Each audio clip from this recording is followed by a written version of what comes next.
Assalamualaikum warahmatullahi wabarakatuh. Terima kasih telah mengunjungi channel ini. Bagi yang subscribe, terima kasih banyak. Yang belum subscribe, silahkan di subscribe supaya channel ini berkembang. Bunyikan loncengnya.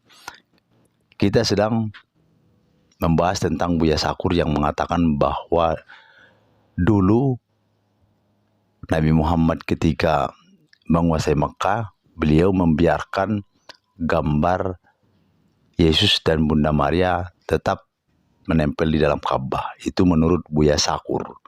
Ini videonya. Nabi Muhammad itu bisa menaklukkan kota Mekah. Berhala-berhala yang ada 480 berhala itu ditumbangkan semuanya. Lalu mereka masuk ke dalam Ka'bah. Di situ ada gambar Yesus.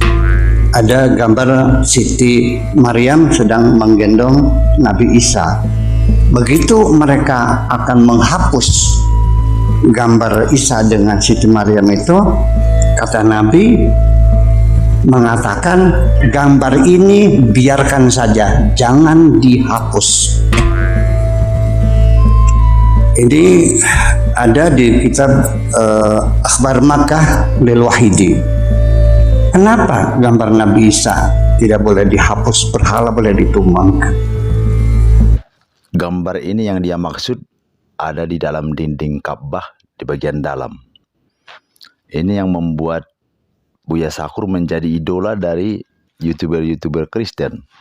Mereka mengutip pendapat Buya Syakur bahwa di dalam Ka'bah itu ada gambar Yesus dan Bunda Maria. Buya kita yang satu ini sangat populer di kalangan YouTuber Kristen. Bahkan sewaktu Buya Syakur mau dipolisikan, mereka ramai-ramai membela Buya Syakur. Dari mana Buya Syakur mengetahui bahwa di dalam Ka'bah itu ada gambar Yesus dan Bunda Maria? Ternyata dari buku Akhbar Makkah tulisan Al-Asraki. Al-Asraki, nama lengkapnya Muhammad Ibnu Abdul Allah Al-Asraki, adalah seorang komentator dan sejarawan Islam abad ke-9. Jadi Al-Asraki hidup di abad ke-9. Abad ke-9 berarti sekitar tahun 800-an, antara 800 sampai tahun 900. Berarti Al-Asraki tidak menyaksikan peristiwa penaklukan Makkah. Dia tidak menyaksikan ketika Nabi Muhammad menghancurkan semua berhala di dalam Makkah. Jadi dari mana dia mendapat cerita itu? Berarti dari referensi-referensi yang dia dapat. Bisa jadi referensi itu dari dunia barat atau dari tempat lain yang tidak menyaksikan peristiwa itu. Apakah itu akurat? Tentu tidak. Di dalam agama Islam, penulisan sejarah bahkan penulisan hadis itu harus mempunyai sanad yang tersambung. Jadi dari perawinya jelas. Dari suatu peristiwa itu umpamanya penaklukan Makkah, dari situ sampai ke Al-Asraki, penceritaan itu harus bersambung dari siapa ke siapa, dari siapa ke siapa sampai ke Al-Asraki. Jadi tidak boleh ngarang. Tiba-tiba kita berbicara begini, tapi tidak ada sambungan periwayat sampai kejadian itu tidak bisa. Kalau di dalam Islam, mari kita lihat apakah Al-Asraki otentik dalam penulisan bukunya yang dia tulis di Akhbar Makkah. Ini ada artikel dari Sabra Shatila, daerah Palestina. Kita scroll ke bawah. Nah, ini dia. Seorang ulama kenamaan Syekh Hamud Al-Tuwaiziri telah mengumpulkan riwayat-riwayat yang ada terkait hal tersebut dalam Akhbar Makkah dan mendapati beberapa sanad dan kesemuanya doif alias lemah karena beberapa keterputusan sanad dan ada perawi yang lemah serta mubham tidak disebutkan namanya. Itu yang dikatakan oleh Syekh Hamid At-Tuwaiziri. Berarti referensi yang diambil oleh Buya Syakur adalah lemah kalau menurut artikel ini, karena sanadnya juga doib. Kemudian perawi-perawinya tidak dikenal. Itu dari sejarah penulisan kita buktikan sudah lemah.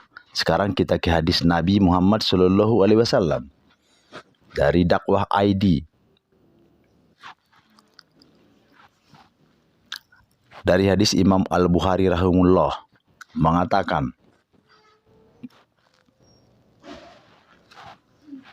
Yahya bin Sulaiman menceritakan kepada kami, ia berkata, Ibnu Wahab menceritakan kepadaku, ia berkata, Amr mengabarkanku bahwa Bukair menceritakan kepadanya dari Huraib Maula Ibnu Abbas, dari Ibnu Abbas radhiyallahu anhuma, ia berkata bahwa Nabi Shallallahu alaihi wasallam pernah memasuki Baitullah. Beliau pun menemukan adanya lukisan Ibrahim alaihissalam dan lukisan Maryam alaihissalam di dalamnya. Beliau pun bersabda, mengapa dengan mereka? Padahal mereka telah mendengar bahwa para malaikat tidak akan memasuki rumah yang terdapat lukisan di dalamnya. Ini justru Ibrahim dijadikan sebagai lukisan, padahal ia tidak pernah mengundi nasib. Hadis riwayat Bukhari nomor 3351. Kita bacakan hadisnya. Dari Ibnu Abbas radhiyallahu anhu, ia berkata, Rasulullah Shallallahu alaihi wasallam bersabda, malaikat tidak masuk rumah yang di dalamnya ada anjing dan gambar. Hadis Bukhari dan Muslim. Jadi jelas dari hadis-hadis ini tidak mungkin Rasulullah Shallallahu alaihi wasallam membiarkan gambar Yesus dan Bunda Maria ada di dalam Ka'bah. Pasti itu diturunkan, dibuang. Karena di dalam Ka'bah itu tidak boleh ada gambar. Di dalam masjid tidak boleh ada patung dan gambar, apalagi di dalam Ka'bah. Semua tempat-tempat peribadatan umat muslim itu tidak boleh ada patung dan gambar. Itu tidak boleh, sama sekali tidak boleh. Nah, inilah gambar di dalam Ka'bah. Bagaimana keadaan di dalam Ka'bah? Tidak ada gambar, tidak ada patung. Silakan dilihat. Jadi hanya dinding, kemudian tiang-tiang, ubin, kemudian ada kaligrafi, atapnya. Tuh kan, tidak ada gambar sama sekali. Sebelum penaklukan Makkah oleh Nabi Muhammad SAW, di Mekah, di Ka'bah itu banyak patung-patung berhala. Seluruh tuan ada di situ, dikumpul, baik gambar maupun berhala. Setelah Nabi Muhammad menguasai Makkah, semua patung-patung dan gambar-gambar itu dihancurkan semua, dibuang semua, dibersihkan. Ka'bah itu dibersihkan dari penyembahan berhala.